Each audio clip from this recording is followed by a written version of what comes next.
लक्ष्मी जी ने देख लिया।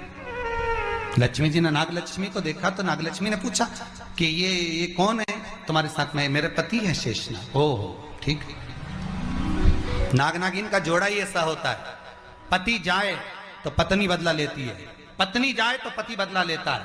इसलिए हिंदू धर्म की रीति है, गाड़ी के नीचे हाथ में किसी भी रूप में अगर आपसे सर्प मरा है, सर्प की हत्या हुई है, या आपने किसी के द्वारा सर्प पकड़ाकर छुड़वा भी दिया है, तो निवेदन रहता है चांदी का एक नाग नागिन छोटा सा बनाकर, छोटा सा उसको शक्कर के कलश में रखकर बांधकर शिव मंदिर में रखकर आ जाइए, उसको दे दो शिव बाबा को कि अब हमारी तरफ से हमने हाजिरी लगा दी, हमसे दुख, हमसे गलती हुई, हम क्षमा चाहते हैं।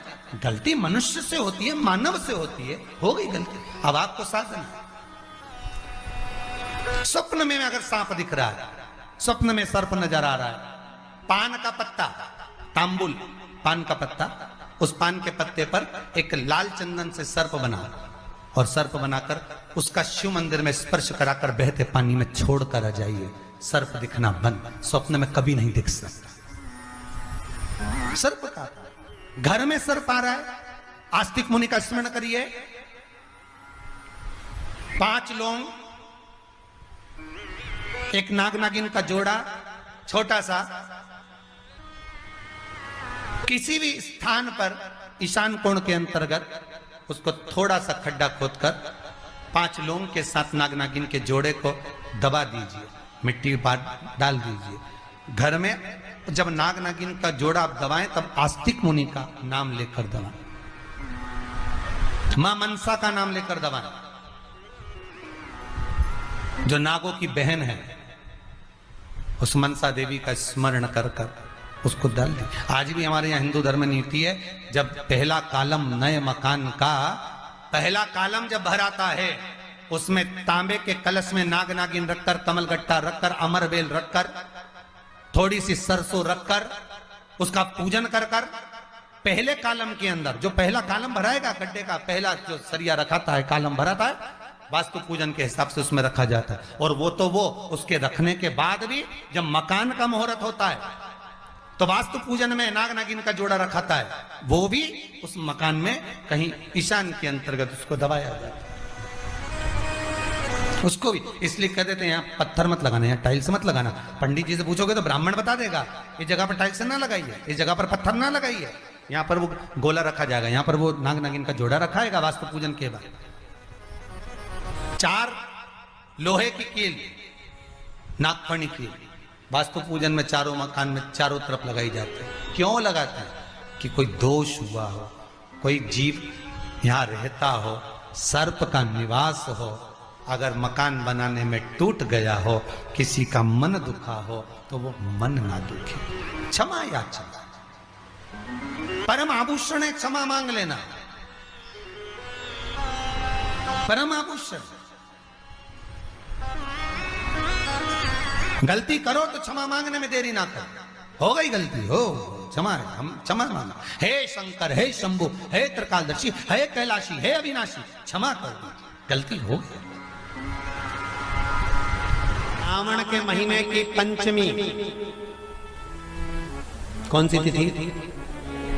पंचमी, चाहे वो शुक्ल पक्ष की हो, चाहे वो कृष्ण पक्ष की। चढ़ाते हो आप लोग पंचमी के दिन, चाहे नाग पंचमी हो, चाहे श्रावण महीने की शुक्ल पक्ष की, चाहे कृष्ण पक्ष की पंचमी हो,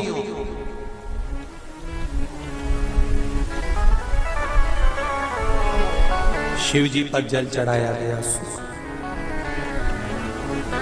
और समझ लो अच्छे से,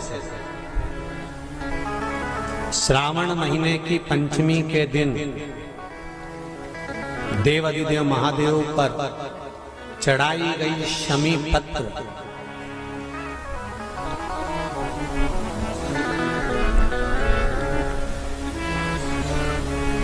शंकर भगवान पर चढ़ाई गई शमी पत्र,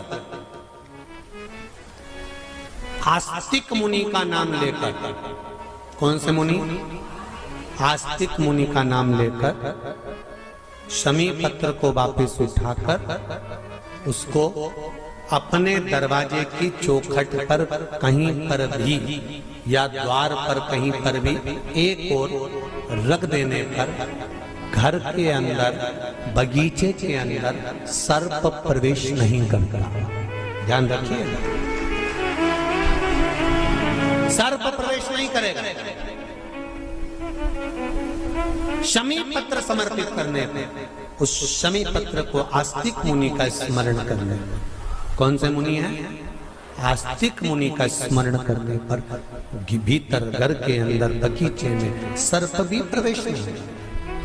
उस शमी पत्र में जया, विषहरा, शामली वारी, दौतली और देव, ये पांचों कन्याओं का भाव प्रकट हो जाता है और वो कन्याएं हमारे घर के द्वार की रक्षा करती हैं। तुम्हारे घर की बहन बेटी क्या करती है?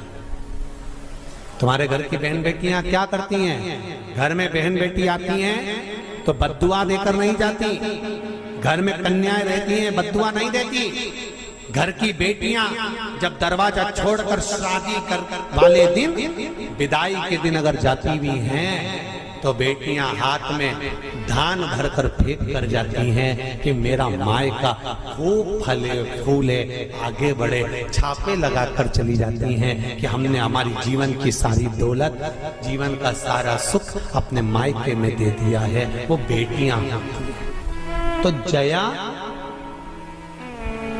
विषहरा, शामली बारी, दौतली, देव, ये उस घर में निवास करती हैं जिससे ये घर में हम रक्षा कर सकते, रक्षा कर सकते। श्रावण के महीने की पंचमी कौन सी तिथि? पंचमी।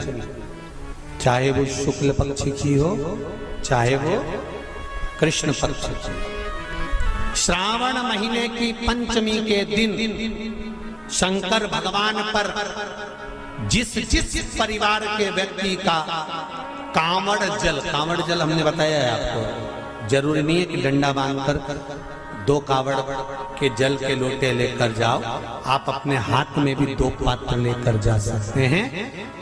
पंचमी तिथि के दिन हाथ में 2 लोटे जल के, 2 कलश जल के जब हम शंकर भगवान को चढ़ाते हैं तो ऊपर जो कमंडल होता है शिव जी के ऊपर जलधारी होती है, जिसमें जया, विषहरा, शामली बारी, दौतली और देव, शंकर भगवान की 5 बेटियां जिसमें विराजमान होती हैं। जब हम जल समर्पित करते हैं, हमारे पीढ़ी में, परिवार में अगर कोई अधोगति में मर गया होता है, कुंवारी अवस्था में चले गया होता है, गर्भ में मर गया होता है, गर्भ के बाहर निकलकर भी अगर कुंवारी अवस्था में चले गया होता है, तो श्रावण महीने की दोनों पंचमी पर परिवार का अगर कोई एक व्यक्ति भी जल चढ़ा देता है शंकर भगवान पर, तो सर्प की योनि में नहीं पड़ता, जीव मुक्त हो जाता, प्रेत योनि में सर्प की योनि से मुक्त हो जाता।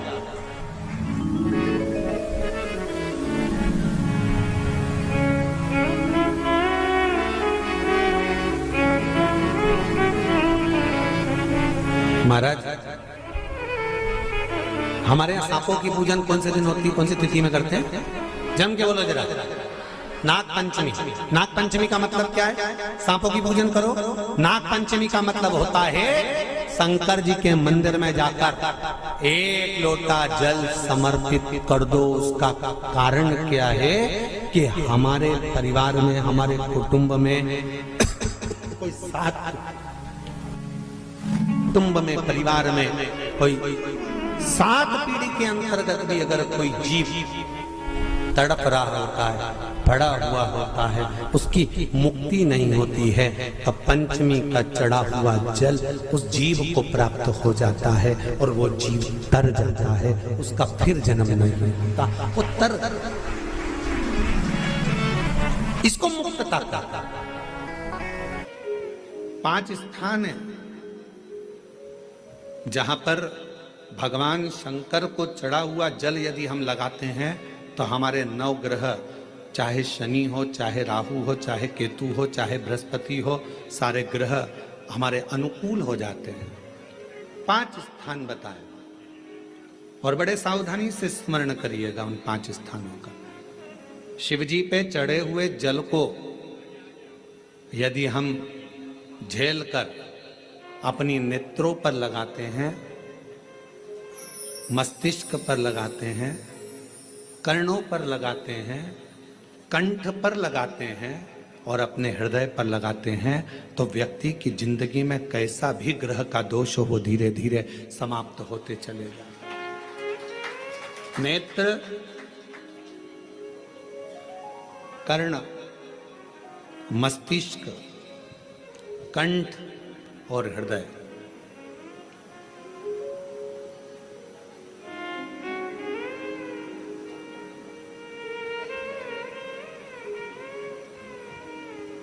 ये 5 स्थान इससे बता दिए शिव महापुराण में जिन पर शिव जी के चढ़े हुए जल को हम केवल मात्र लगा लेते हैं तो उससे भी हमको फल की प्राप्ति हो जाती है।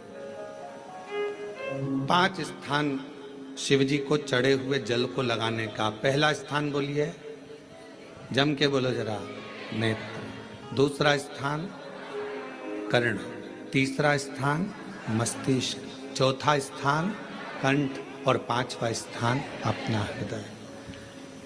मात्र ये 5 स्थान शिव जी के चढ़े हुए जल को आप अगर लगा लेते हो तो तुम्हारे ऊपर किसी ग्रह, चाहे शनि हो, चाहे राहु हो, चाहे केतु हो, चाहे मंगल हो, कोई ग्रह आप पर भारी नहीं रह सकता।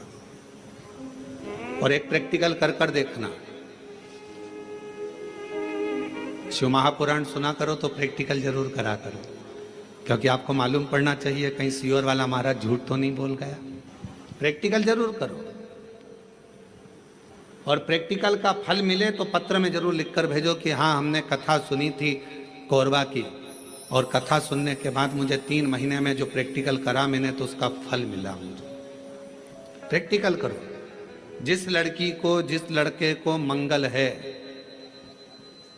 और ब्राह्मण देवता ने यदि आपको कहा कि इनको मंगल है, इसकी शादी में देरी हो रही है, मंगल के कारण अगर शादी रुक रही है, देरी हो रही है, विवाह में देरी हो रही है, तो उस बेटी और बेटे को 3 महीना लगातार शिवजी पे चढ़े हुए जल को इन 5 स्थान पर लगाना प्रारंभ कर दे। 3 महीने के बाद वो खुद कहेगा कि हाँ हमारा संबंध जम गया, हमें मंगल से कोई दोष नहीं लगा। स्वयं शिव कृपा करते हैं, स्वयं शंकर करुणा।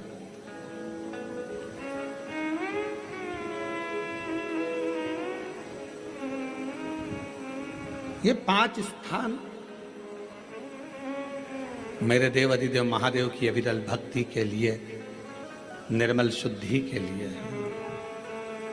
नेत्रों पर जल लगाने से मतलब है कि जब भी मैं दर्शन करूं तो मेरे देव अधिदेव महादेव का करूं, शिव को।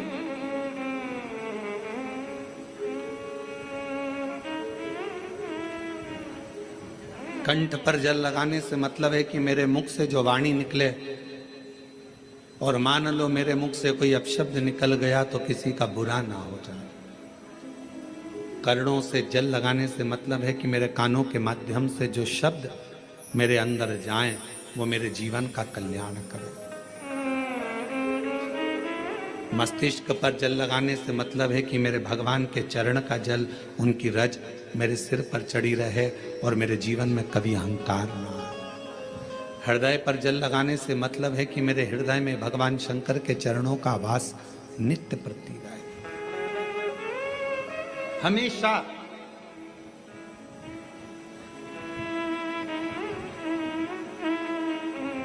प्रदोष का नियम बना लो। शिव जी के शिवलिंग पर 5 जगह पर त्रिपुंड लगाना है चंदन का।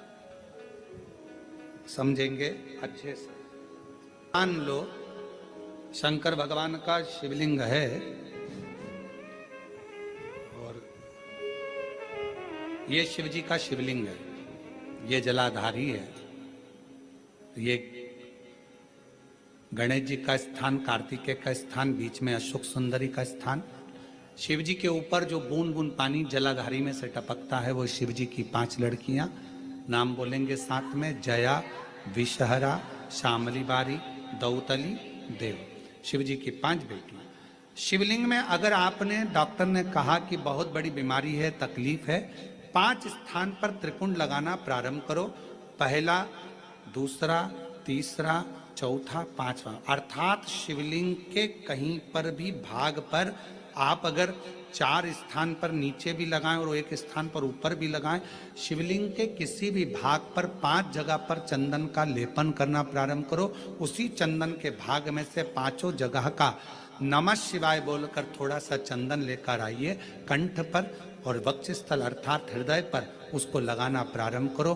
धीरे धीरे धीरे धीरे रोग कंट्रोल में आएगा और दुख मिटना प्रारंभ हो जाएगा। दुख मिटेगा। शिव जी के पंचानंद मुख से पंचाक्षर मंत्र प्रगटा है। कौन सा मंत्र है? सब बोलिए, नमः नमः। राम जी तक अगर तुमको तुम्हारी पूजन पहुंचाना है, भगवान कृष्ण तक तुम्हें अपनी कोई पूजन पहुंचाना है, देवी जी तक तुम्हें कोई पूजन पहुंचाना है, बृहस्पति महाराज, नवग्रह, राहु, केतु, चंद्र, सूर्य, बुध, मंगल, जो भी ग्रह हैं, शनि आदि, उन तक तुम्हें अपनी पूजन पहुंचाना है। अपनी कुल देवी, कुल देवता, पितर देवता, जितने भी देवी देवता हैं, उन तक अगर आपको कोई पूजन पहुंचाना है तो किसकी पूजन करेंगे? तो कहा शंकर भगवान की अगर किसी ने पूजन कर ली तो 33 कोटि देवता तक वो पूजन पहुंच जाए। फिर वो पूजन 33 कोटि देवता तक पहुंच जाएगी। ये जितने भी देव हैं, जितने भी देवता हैं, जितनी भी देवियां हैं, जितने भी देव आदि हैं, चाहे वो पितर देव हों, चाहे कुल देव हों, चाहे वो कुल देवी हो, और जितने भी देवी देवता हैं, ये वृक्ष की पत्तियां, फूल और फल हैं। और मेरा देव अधिदेव महादेव इस वृक्ष की जड़ है। जड़ को पूज लोगे तो सारे वृक्ष के अपने आप पूरी पत्तियों को, पूरे फल को, पूरी पुष्प को पूज दिया।